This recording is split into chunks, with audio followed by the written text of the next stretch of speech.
په رمضان کې د روژه ماتي دا وخت ډېر زیات قیمتي وخت دی. په دې کې اکثر زموږ او ستاسو نه یو 9 غلطۍ کېږي. اولنۍ غلطي موږ او تاسو اکثر خلک دا کوي چې د روژه ماتي دا وخت موږ د خپل وخت نه ډېر وروستو کوو، نور ډوب شوی دی او بیا هم موږ ډېر تاخیر کوو په روژه ماتي کې. رسول الله صلی الله علیه وسلم فرمایي زما امت به د هغه پورې فخیري تر څو چې دی په روژه ماتولو کې تلوار کوي، یعنی څنګه غروب شمس رالی بس روژه ماتوي، زما امت به د هغه پورې فخیري. د ځان نه به بیخي شیخ نه جوړه چې ورېږه 2 منټه پې ور واوړي 1 منټ پې ور واوړي، دا به نه کوي. دویمه غلطي زموږ او ستاسو نه دا کېږي چې کله کله په بعضې خلک هغه وایي ته ورېږه اذان شروع شو، خو چې د اذان ختم شي نو روژه به ماته کړم. حال دا دی چې ټیم پوره شوی دی او اذان شروع شو بس روژه ماتوه، انتظار مه کوه د اذان د ختمېدلو، داسې تکلف د اذان فازبول دي. دریمه غلطي زموږ او ستاسو نه دا کېږي چې موږ کله د روژه ماتي په وخت کې اذان شروع نو موږ د اذان کوونکي د کلماتو جواب نه ورکوو اذان کوونکي ته. حال دا دی رسول الله صلی الله علیه وسلم فرمایي اذا سمعتم المؤذن فقولوا مثل ما یقول المؤذن. کله چې تاسو د اذان کوونکي اواز واورئ نو تاسو هم هغه کلمات ووایئ کوم چې مؤذن وایي، یعنی هغه کوم الفاظ او کوم کلمات چې د اذان هغه وایي هغه ورسره تم وروسته وایه. صرف د حي علی الصلاة او د حي علی الفلاح په وخت کې لا حول ولا قوة الا بالله. یو سړی روژه ماتوي، ټیک د روژه هم دې ماتوي، خوراک هم دې کوي، خو د خوراک سره سره دا دې د اذان کوونکي ته جواب ورکوي، د اذان کلمات دې ورسره وایي.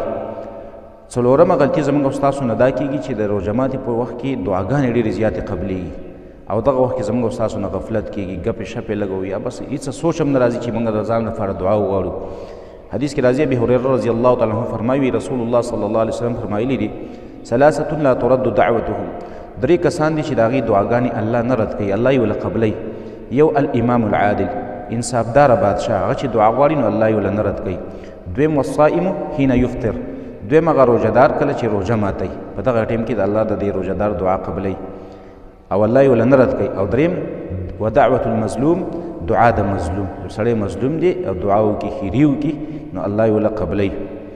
پنځمه غلطي زموږ او ستاسو نه دا کېږي چې د دې افطار په وخت کې د رسول الله صلی الله علیه وسلم یو دعا ده خاص، هغه دعا موږ نه ویو. رسول الله صلی الله علیه وسلم چې کله روژه ماتوله نو دا دعا به یې ویله چې ویله ذهب الظمأ وابتلت العروق وثبت الاجر ان شاء الله.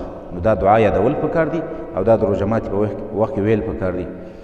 شپږمه غلطي زموږ او ستاسو نه دا ډېره کېږي چې موږ د روژه ماتي په وخت کې د حد نه ډېر خوراک کوو. حال دا دی چې رسول الله صلی الله علیه وسلم فرمایي بحسب ابن آدم، رسول الله صلی الله علیه وسلم کافي دي د بني آدم دپاره اکلات یقمن به صلبه، یو څو نړۍ چې انسان پې خپله ملا قدرې نیغه کړي او که بیا خامخا دا انسان وایي زه ډېره ډوډۍ خورمه نو رسول الله صلی الله علیه وسلم فرمایي وسلس لطعامه، یوه برخه دې د خېټې د طعام دپاره کړي او وسلس لشرابه، او یوه برخه دې د خپلو څښاک دپاره کړي د اوبو وغیره دپاره، او وسلس لنفسه، او بله درېیمه برخه دې د خپل هوا موا دپاره هغې دپاره دا برخه پرېږدي، خېټه دې 3 حصې کوي. قرآن کې الله وایي خوراک کوئ او څښاک کوئ خو ولا تسرفو، اسراف مه کوئ ځکه الله مینه نه کوي د اسراف کوونکو سره. اوومه غلطي زموږ او ستاسو نه دا کېږي، اتمه یا اوومه غلطي چې کله موږ روژه ماتو او زموږ په کور کې کجوري او هغه موږ په هغې باندې روژه نه ماتو. حال دا دی چې په کجوره باندې روژه ماتول دا یو بهترین عمل دی، دا یو سنت عمل دی. رسول الله صلی الله علیه وسلم فرمایي اذا افطر احدکم فلیفطر علی تمر، رسول الله صلی الله علیه وسلم فرمایي کله چې تاسو کې یو سړی روژه ماتوي نو هغه دې په کجوره باندې ماته کړي، فان لم یجد کجوره ورسره نه وي نو فلیفطر علی ماء، بیا دې دا په اوبو باندې ماته کړي، فانه طهور، دا پاکوونکي دي. بله غلطي موږ او تاسو نه دا کېږي بعضې خلک چې هغه نشې کوي نو د روژه ماتي په وخت کې بس په نشه باندې سته روژه ماته کړي، نسوار والي یا مثلا سګرټ والي. حال دا دی دا یو پاک مبارک وخت دی. نشه په عام حالاتو کې حرامه ده، د نشې شی نه که سګرټ دي که نسوار دي، او خاص کر بیا د روژه ماتي ټیم کې دي که خو بیا زیات جرم لري، زیاته ګناه لري.